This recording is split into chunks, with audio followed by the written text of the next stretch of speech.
Which countries, if any, are close to being able to compete with China in terms of manufacturing costs and quality? It really depends on which industry you're looking at. The US is looking to invest heavily into defense-related industries, semiconductors, those sorts of things. So when I say semiconductor, I'm really talking about all of the chips that go into every product that we have that has an electron pulse today. There are some cutting-edge chips, like you'd see AI chips that can do AI models, but really the majority of the chips are things that power your toaster, your oven, things like that. The CHIPS Act, which was announced in the Biden administration, was about a $55 billion investment. That is a good first step. However, China has had $50 billion invested by Western companies each year for the last 20 years. I think that when it comes to competing with China, we have to be very clear about where a country wants to compete. I don't think the intention here is to become the #1 exporter of cell phone cables. But the reality is that there are certain things that when you look at them from a geopolitical lens, you want to be able to do it. And then from there, they need to put the industrial policy in place. This means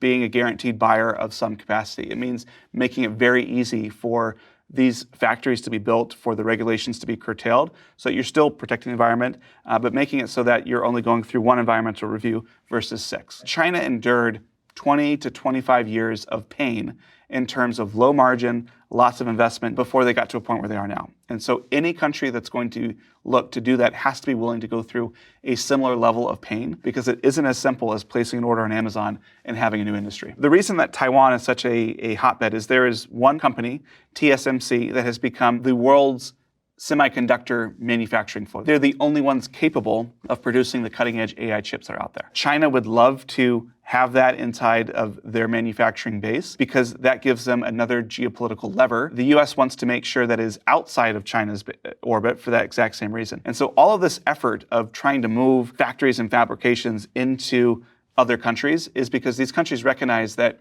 perhaps the world is not going to be as globalized and as stable as it has been the last 40 or 60 years. And so there's an effort to moving that capacity over. And interesting enough, one of the best sources of defense that Taiwan has is that they have said that they've got explosive stuff around those factories. And so if they are ever invaded, they'll just blow the factory up. And so that's one of those key things that would really put the whole world economy back by decades, because we're literally inventing things and using things in the future that we can only make in one place.